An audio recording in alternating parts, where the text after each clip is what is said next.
Good to see you all again, and thank you for watching the first and the second part of my lecture on the Filipino millennial and Philippine democracy. I obviously don't know what you think about these lectures, so medyo huhulaan ko na lang how you feel about it. Although, meron din naman akong indications about what you learn from these lectures because I was able to receive some of your questions and your comments emailed to me just now by the organizers of this short course. So this is what we're going to do. I'm going to read your questions. Medyo marami rin siya. And I'm seeing these questions for the first time, so hindi to scripted or prepared. I want to recreate some semblance of, I guess, spontaneity and parang more candor when it comes to this online lecture. Because I know that a lot of you are also trying to find ways to better connect with your students online. And parang ang hirap i-replicate nung parang mas natural na kwentuhan that happens before and after the lecture. So that's why I thought maybe it's a good idea for us to just have this opportunity to discuss some of your thoughts in this lecture in a more informal manner. Kasi nakakasawa na rin na parang parating PowerPoint yung nakikita natin on the screen. Okay, so let's get started. Hindi ko rin nabilang ilan yung mga questions na to, but okay, there are six, more or less six questions that we can go through for this final hour of the lecture. But I think before that, maybe a recap is in order. In case nakalimutan nyo na what we discussed in the past few weeks. So what I did in my lecture to address the topic of Filipino millennials and democracy, what I did was to offer you a two-part episode, kumbaga. The first part of the lecture is drawn from the program that I host for CNN Philippines, Meet the Millennials.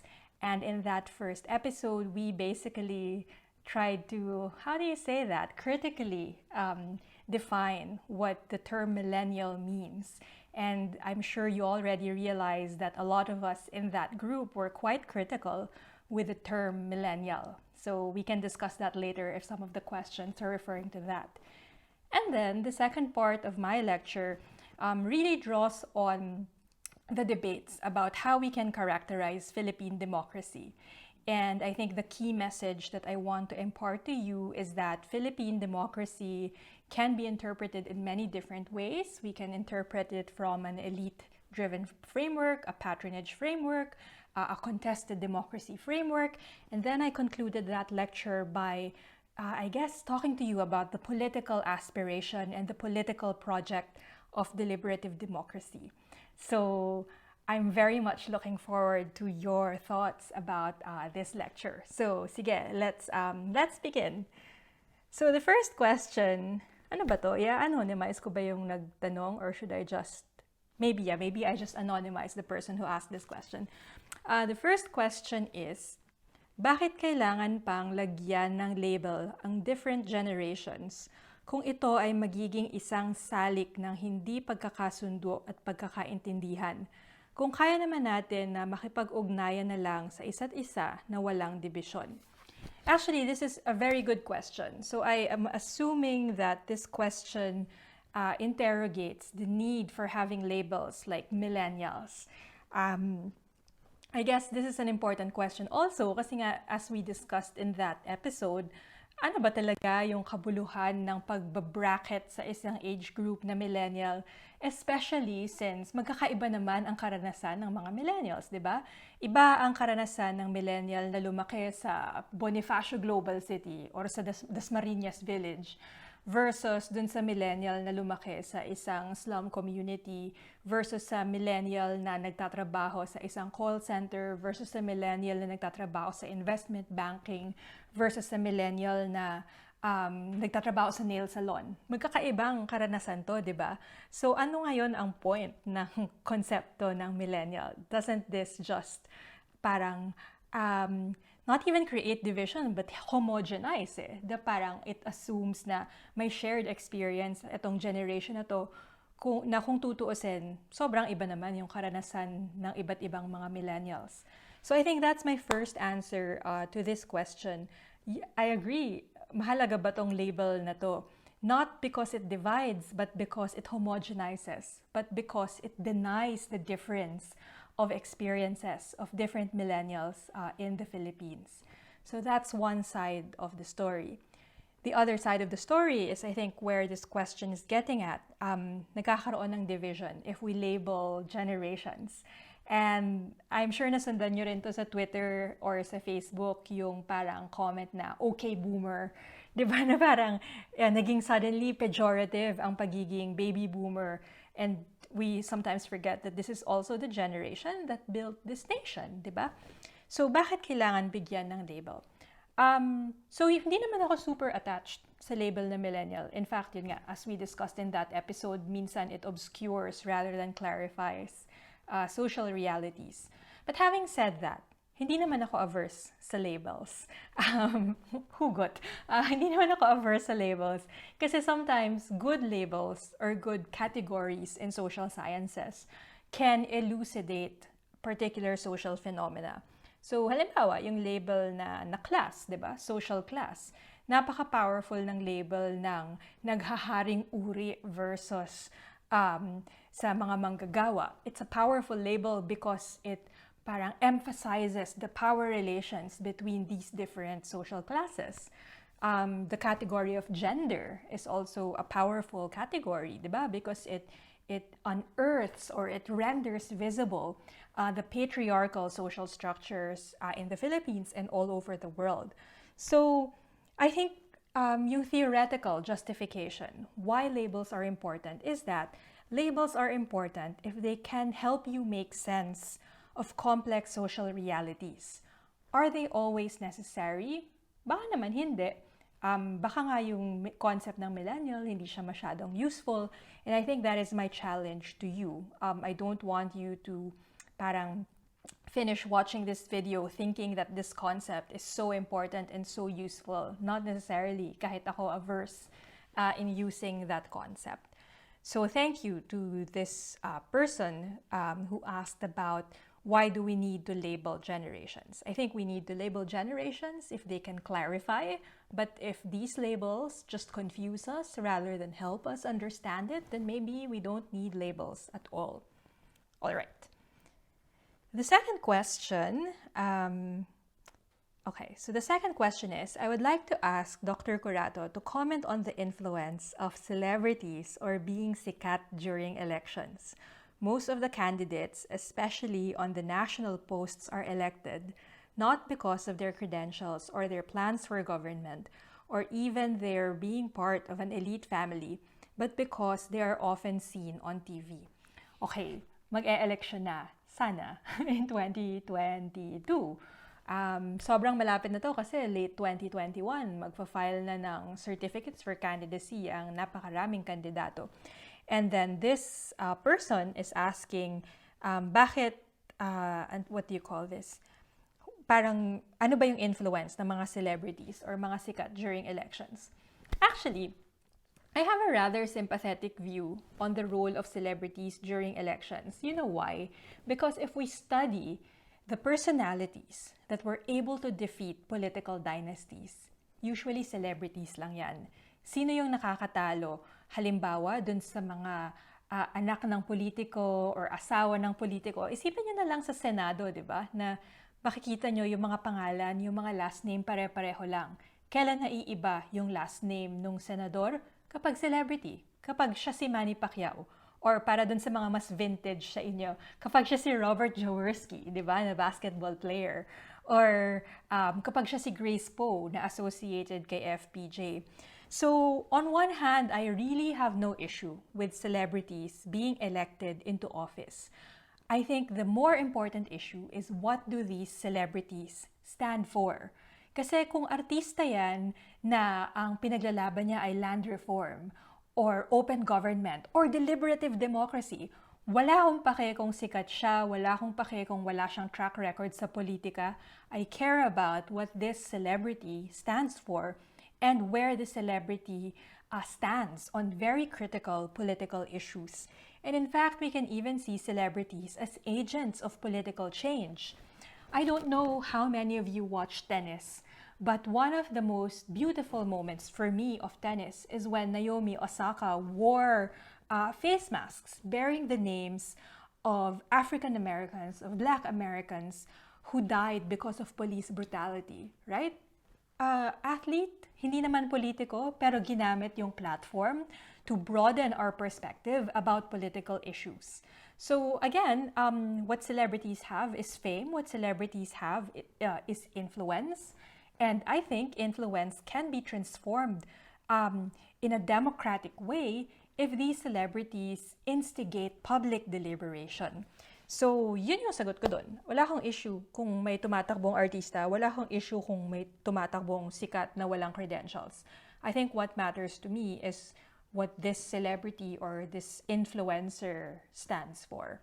So, I don't know how satisfactory you find that answer. And we can debate about this, obviously, but I think we also have to recognize that given the political structure in the Philippines, karaniwan talaga ang nakakabasag lang sa political dynasties ay ang mga celebrities who have cultural power. So, kanya-kanyang examples na lang tayo kung sinong celebrities yung useful for political democratization. But I guess just to add to that, huling hirit na lang on that question, I wrote a piece for Rappler before about the prospect of a President Manny Pacquiao. Syempre, ang daming nega about Pacman kasi kesyo pangit mag-English, kesyo ano ba yan, si Mami Junisha mapupunta sa Malacanang. Wala akong pake. Actually, I don't care how poor his English is. Hindi naman siya reflection of our moral values. I don't care that he's an athlete. Actually, it's actually a good story that, you know, there is this poor boy from Jensan who was able to achieve global greatness to become the president of the Philippines. I have no issue against that. Ang issue ko sa kanya is he was leading the persecution of Senator Leila de Lima. Ang issue ko sa kanya is his stand on political issues when he called LGBT communities as worse than animals. Yun yung issue ko sa kanya. I have no issue about Pacman not having formal education. I think having athletic achievements has its own form of brilliance. That we probably need that kind of brilliance in the Senate, lalo na if he advocates, let's say, sports for the underprivileged, or if he advocates or uses his position to redistribute wealth, right, through progressive policies.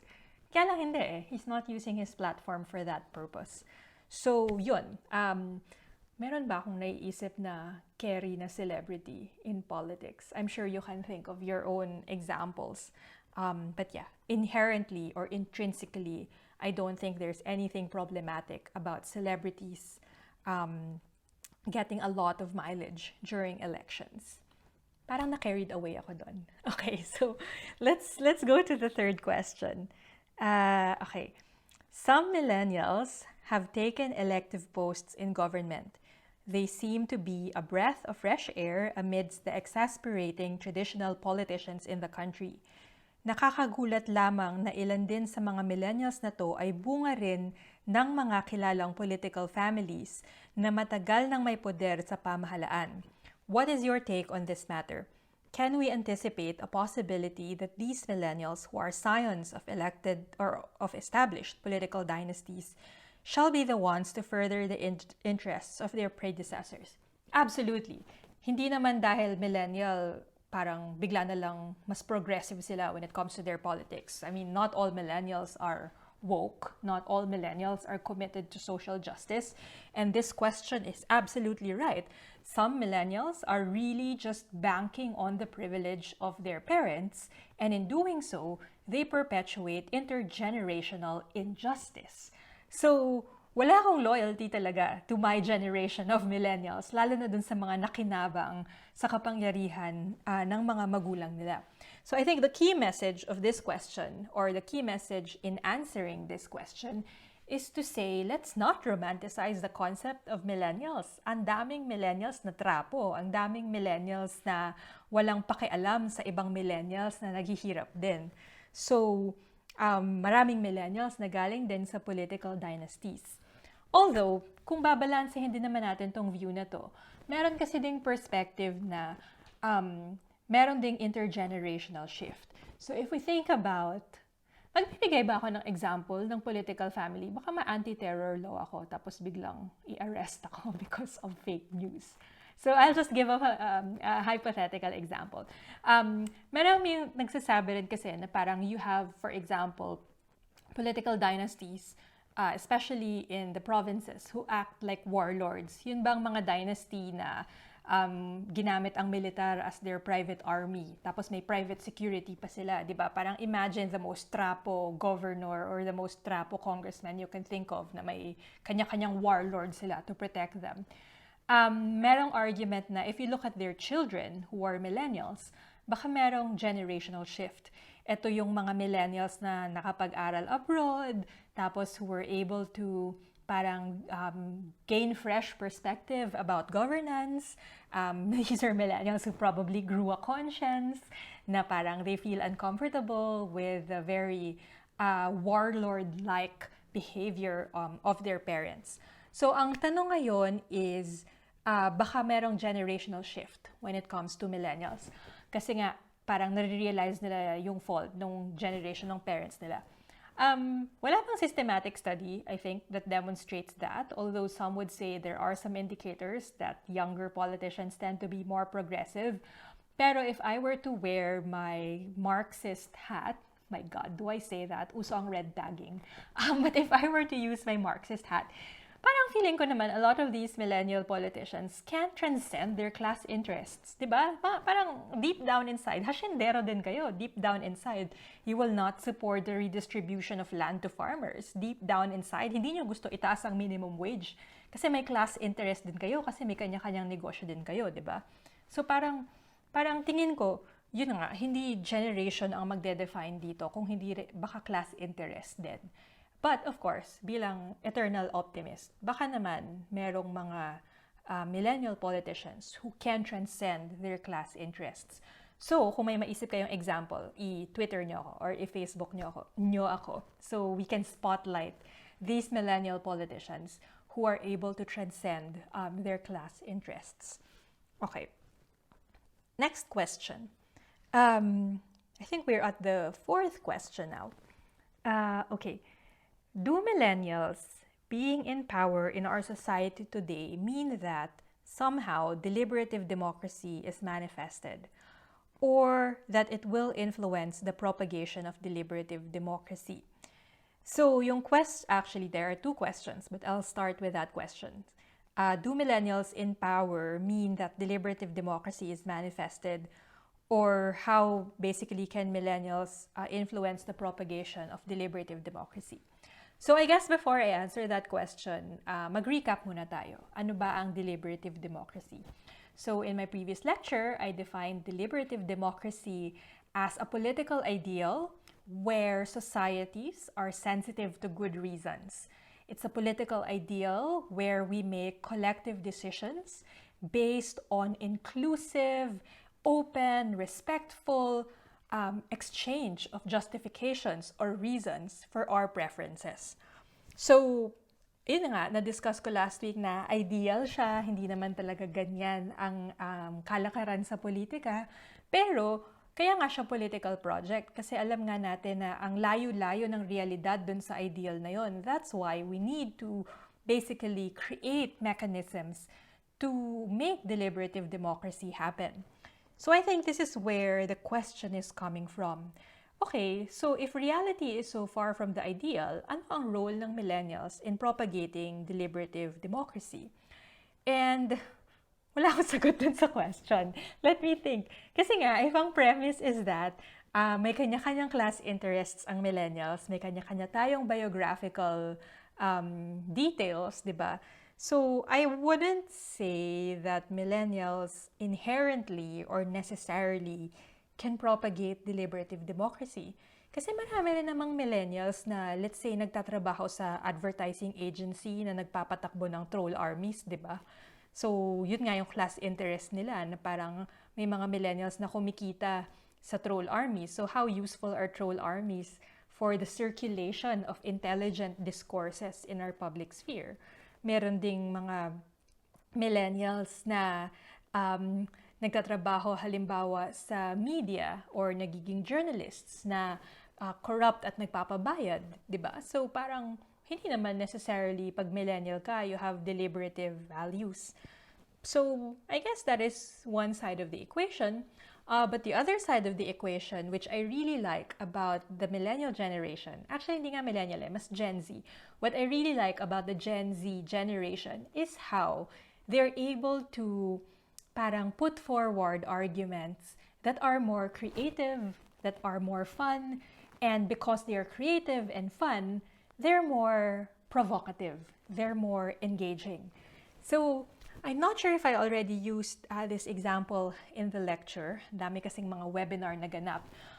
But for example, if you look at TikTok, TikTok is not really a platform for deliberative democracy, di ba? TikTok is for security guards who are dancing. TikTok is a platform for Auntie Julie or for Konyo TikTok, di ba? Na parang it's really fun, it's playful, it's carnivalesque. Pero masasabi rin natin na minsan, pwede rin siyang gawing platform ng mga Gen Z for them to offer their reasons for particular social and political issues. So, meron akong favorite na mga TikTok videos na halimbawa parang nagpe-pretend sila na they're doing a makeup tutorial or a hairstyling tutorial. Pero habang nag-hairstyling sila, habang nag-uunat sila ng buhok, they're talking about the plight of the Uyghur population in China who's oppressed by the Communist Party. Yung may mga ganong ganap or may mga sumasayaw-sayaw sa TikTok who are encouraging young Americans to register to vote. So, sobrang iba siya from the ideal of deliberative democracy nung na-conceptualize siya ni Habermas or nung na-conceptualize siya ng mga classical thinkers na very gentlemanly, systematic exchange of reasons that we often see in the Supreme Court or that we often see in scientific communities. Sobrang iba siya. But the generation now recognizes that, you know what, reason giving doesn't have to be so serious. Reason giving doesn't have to be so boring. Actually, reason giving can be playful, di ba? Kaya nga sobrang nakakatuwa si Auntie Julie. I don't know if you watch McCoy Dubs on TikTok. I highly recommend that you do. Kasi yung mga jokes niya na parang meron siyang tagline na don't let toxic men win, di ba? Na parang it's obviously an argument against misogynistic politicians. Or yung mga skit niya about yung ginagaya niya yung mga government officials sa airport at saka sa NBI ba, I think. It's not overtly reason-giving, but it prompts reflection about the state of our bureaucracy. So, why am I giving these examples? I'm giving these examples kasi nga, the question is asking how millennials can influence the propagation of deliberative democracy. Well, yung sagot ko dun is that, on the other hand, yes, maraming millennials who are actually responsible for the deterioration of our democracy. But the other side of the equation is there are many millennials and many Gen Zs who are also very active in trying to find new, creative, playful, and fun ways of putting forward discourse in the public sphere. So, it's very, ano bang tawag doon, two-faced or Janus-faced yung role ng millennials in propagating deliberative democracy. So, I mentioned earlier that this question has two parts. So, sagutin na natin yung next part ng question. What if there will be a change from democracy to federalism in the Philippines? Will federalism intensify deliberative democracy? I mean, because there will be states, thus deliberative capacities are now in states, will deliberation be closer to their participation? Or maha-heighten daw ba ang political participation if we shift to a federal system of government? This is actually a very good question. Wow, Miss Universe. Wonderful question indeed. Hindi pa ako nakaka-encounter ng study kung saan kinompare ang quality ng deliberation sa federal versus unitary forms of government.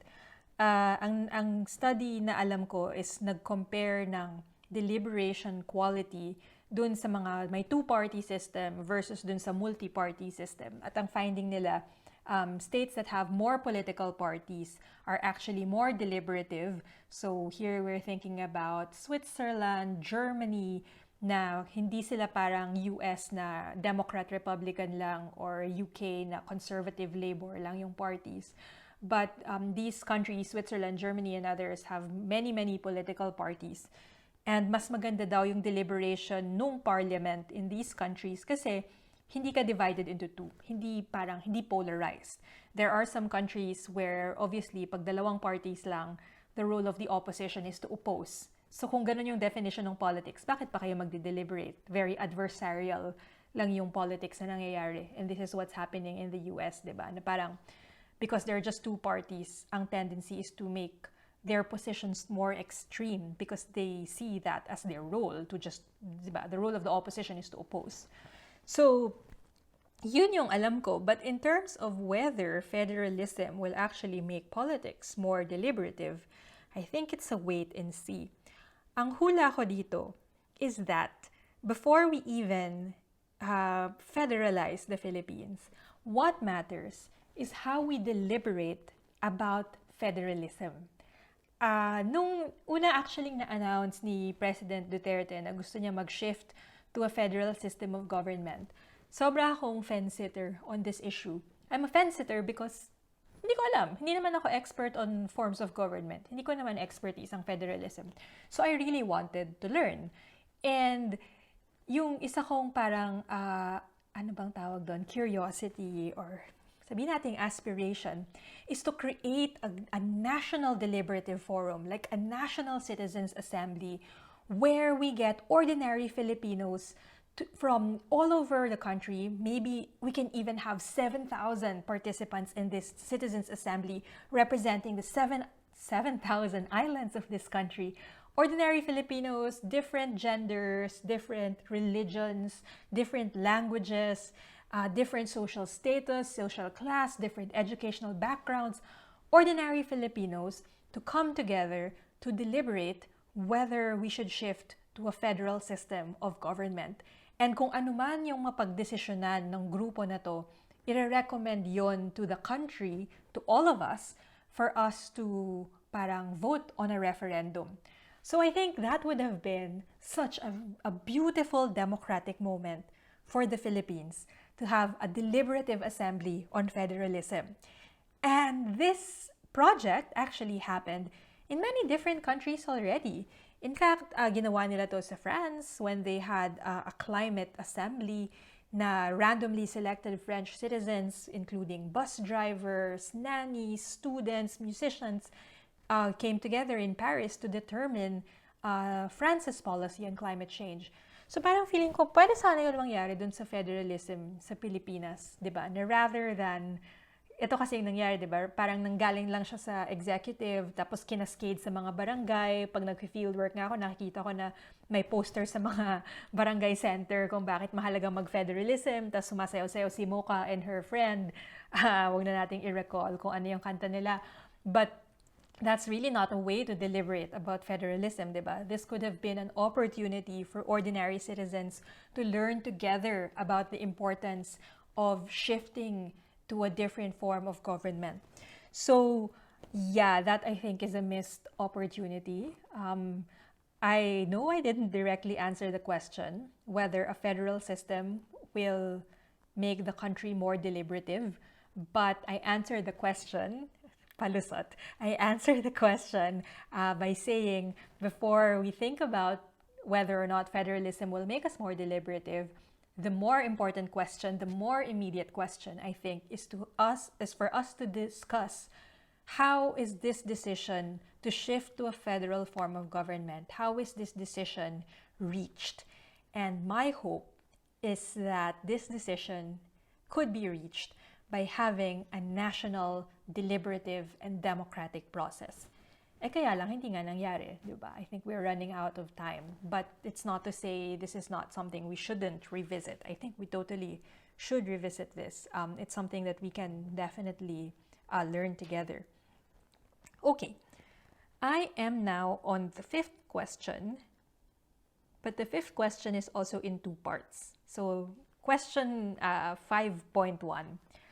So the question is, the ideas of deliberative democracy are great.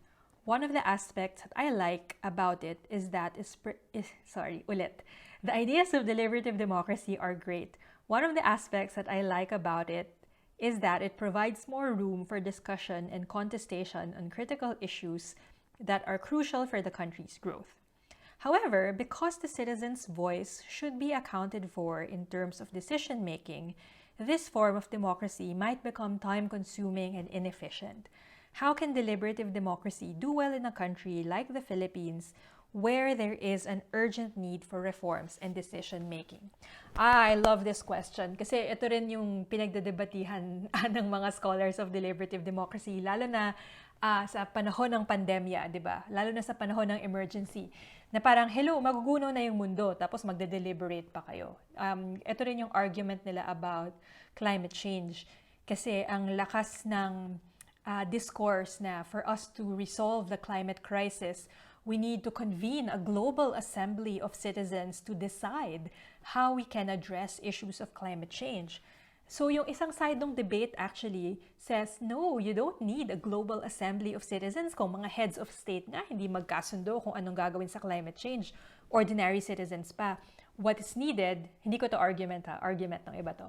What is needed actually are authoritarian governments to make fast and decisive action against climate change.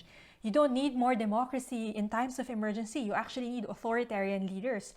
So yung example nila is China. What if the Communist Party of China suddenly tells everyone, ilang bilyong tao sa China, suddenly tells them, okay, wala nang kakain ng karne, vegetarian na tayo lahat.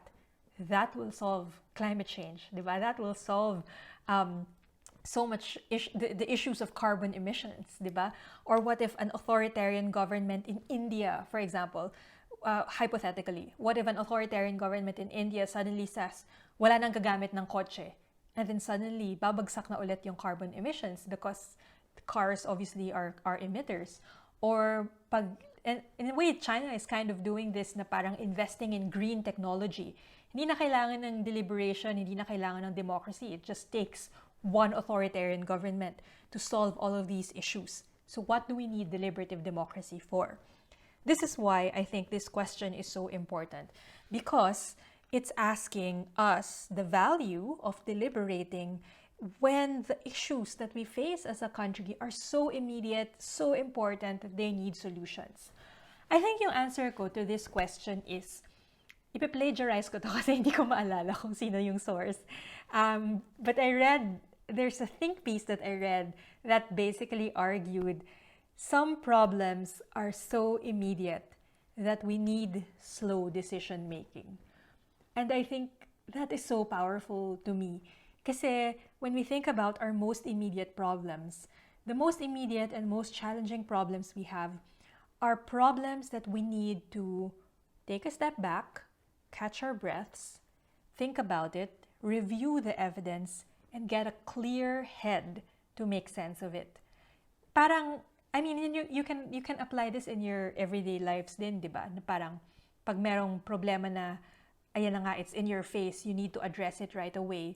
Alam natin na hindi siya pwedeng ma-solve kung padalos-dalos tayo. A lot of our immediate problems can be solved when we, for example, go out for a walk or take a nap or talk to our friends. Doon tayo mas nalilinawan. And I think ganun din yung kaso ng mga national issues or even global issues.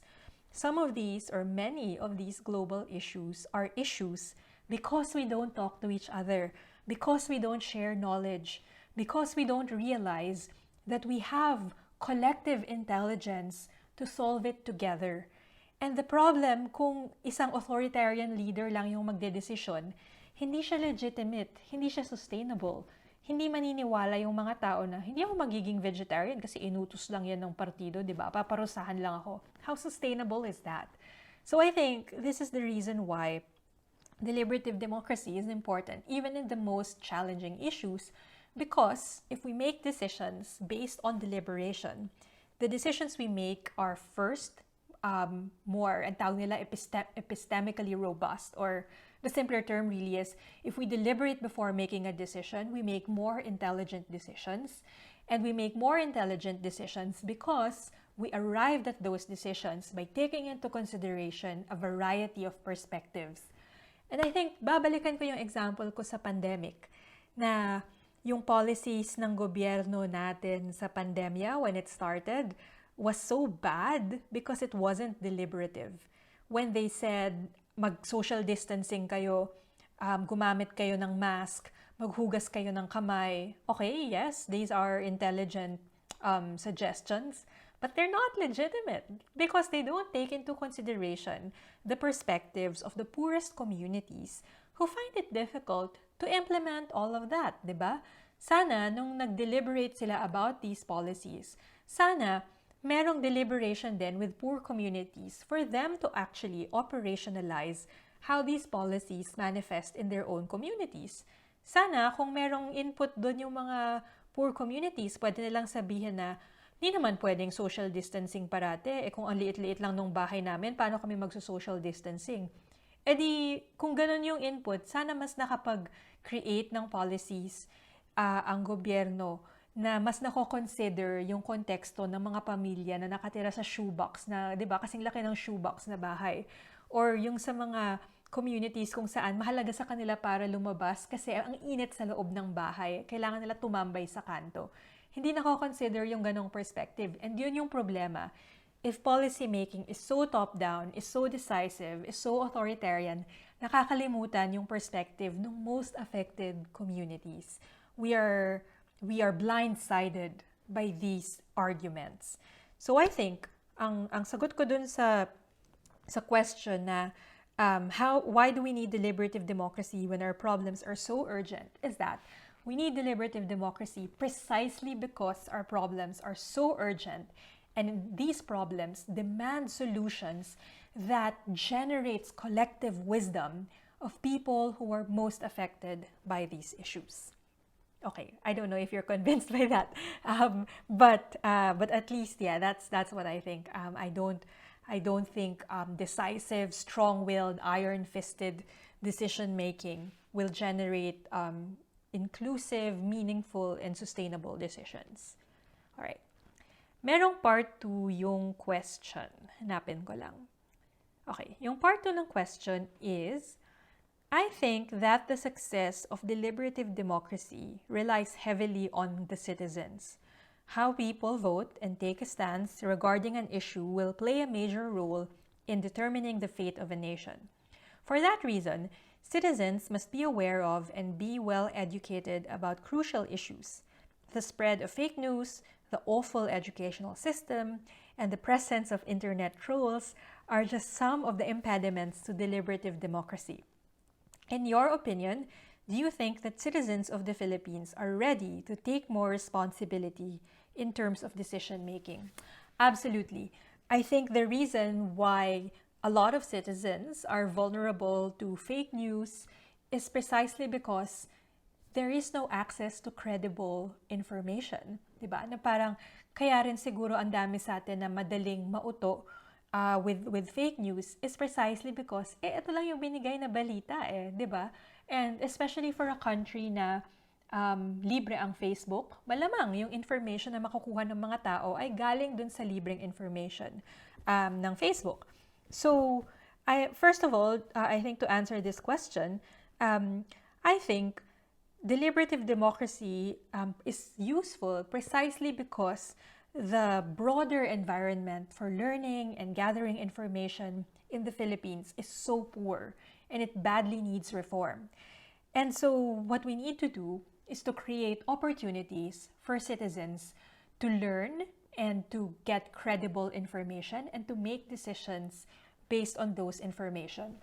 Yung isa kasing karaniwang critique about deliberative democracy is actually similar to this question na bakit mo naman pagkakatiwalaan yung mga tao na nagsasabi na ang lagundi ay cure ng COVID-19? Bakit mo pagkakatiwalaan yung mga ganong klaseng tao na magdesisyon tungkol sa whatever, general national policy, naniniwala nga sila na naku-cure ang COVID ng lagundi or whatever fake news yung nabasa natin dyan. So why do we trust these citizens who don't know a lot? Well, we can trust these citizens to deliberate because they are not deliberating alone.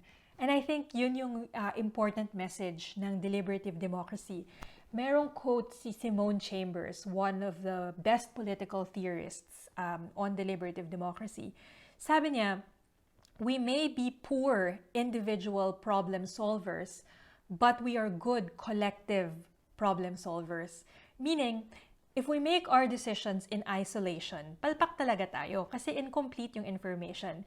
If we make an opinion on whatever national issue that is, right? Kung ang national issue man yan is, I don't know, should the Duterte government create a new task force of anti-corruption? Ang hirap niyang i-reflect kung mag-isa ka lang kasi solitary truth seeker ka lang. Parang you're just listening to yourself, you're just reacting to what you read. So yeah, in itself, baka nga, we're poor decision makers. And this is precisely why we need to be in conversation with other people. Because if we exchange information and arguments together, then our arguments become more sophisticated. Then our arguments become more informed. And mas magiging maganda pa yung usapan natin if we bring in people who are knowledgeable about the issue and don't just accept what they're saying, di ba? Parang kung merong expert na magbibigay ng input in our deliberation, we don't accept what the expert says immediately. We have to ask questions to that expert. We have to interrogate, scrutinize, be suspicious of experts.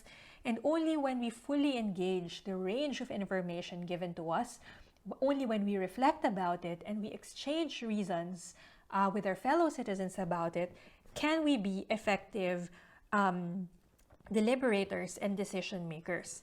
So I think yun yung answer ko to this question. This is a very important question kasi nga ang tanong niya, are citizens ready to take more responsibility in decision making? I think so, but certain conditions have to exist. We need to make these decisions together. So yun yung key dun sa deliberative democracy. The key is that citizens are deliberating together. We are good problem solvers together, but even when we are poor problem solvers as individuals. So yun yung very important message dun. Okay, last question.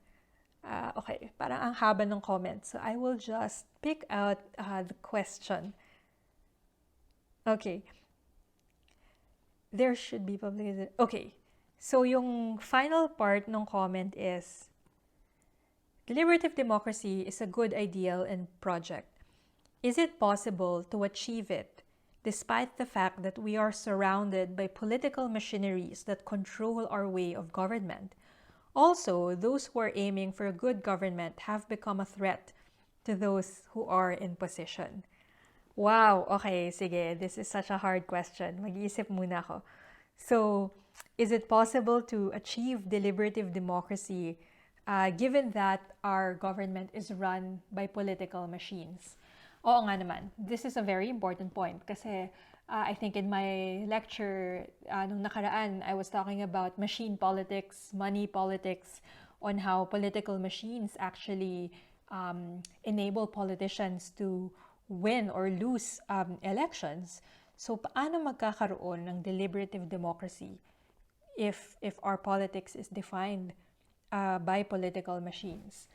I think yung isang possible na answer dun is that, well, we can actually create parang spaces for deliberative democracy to flourish alongside a very corrupt political system. Parang ang hirap kasing isipin na pwede lang tayong magkaroon ng deliberative democracy pag perpekto na yung demokrasya natin.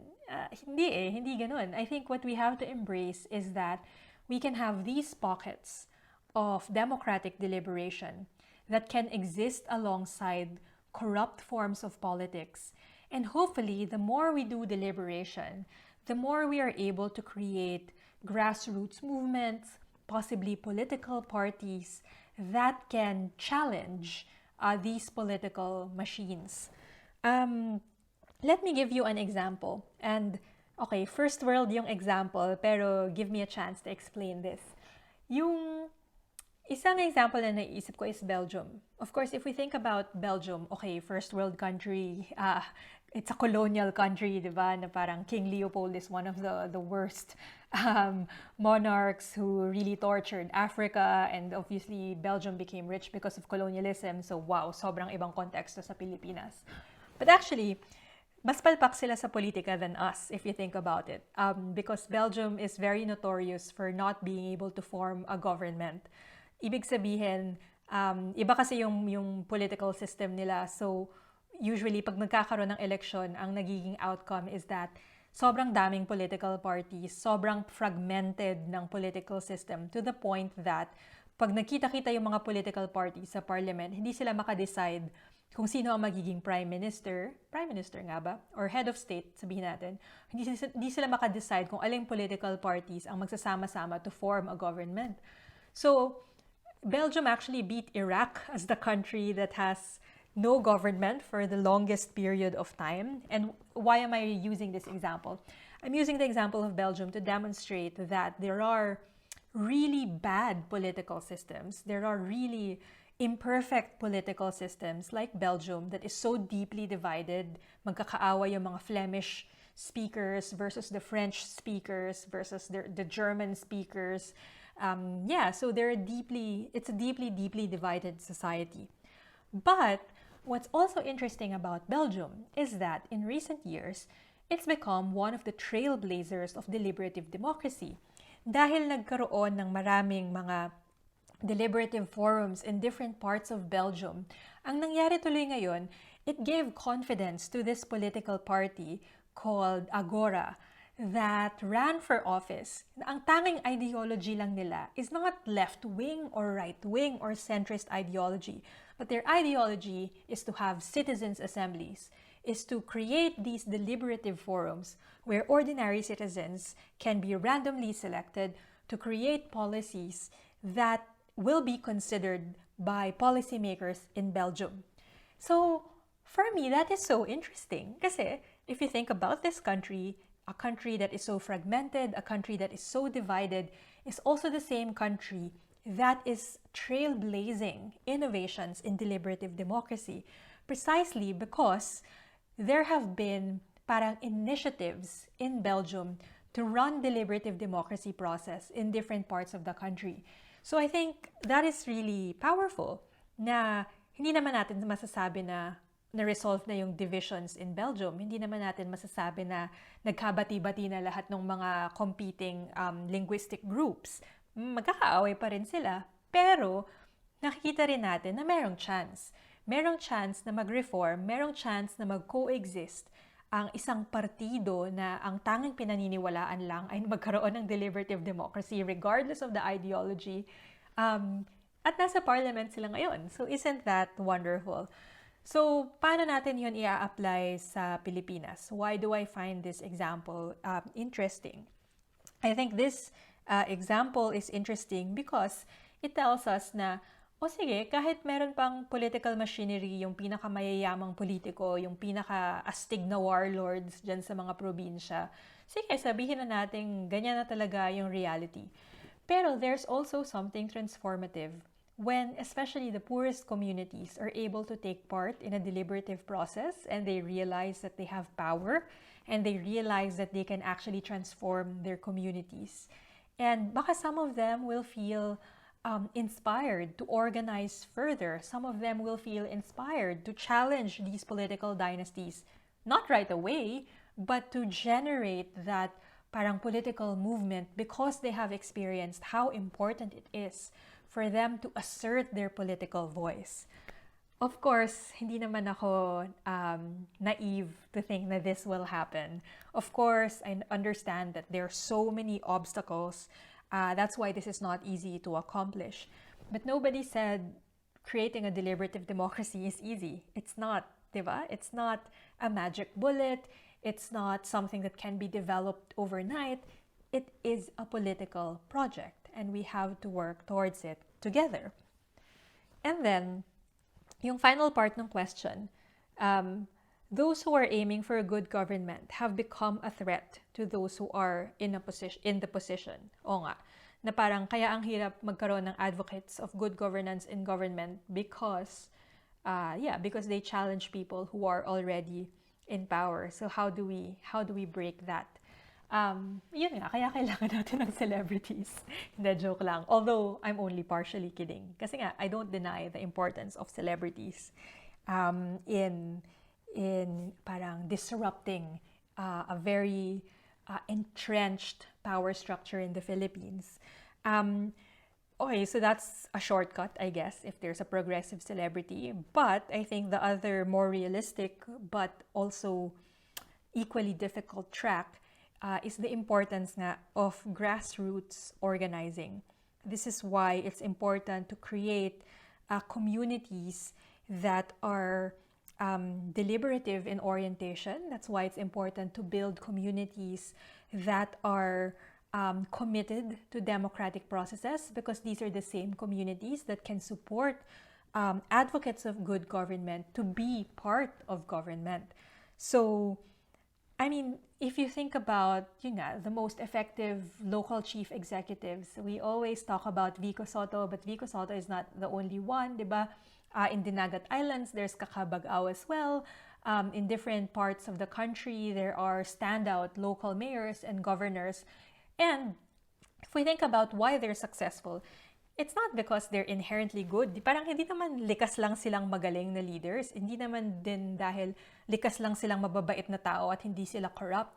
These leaders who are effective in governance are effective leaders because they are surrounded by constituents who are ready, willing, and able to hold them accountable. Kaya sila effective, hindi dahil likas silang mabubuting tao. Kaya sila effective kasi alam nila may nagbabantay.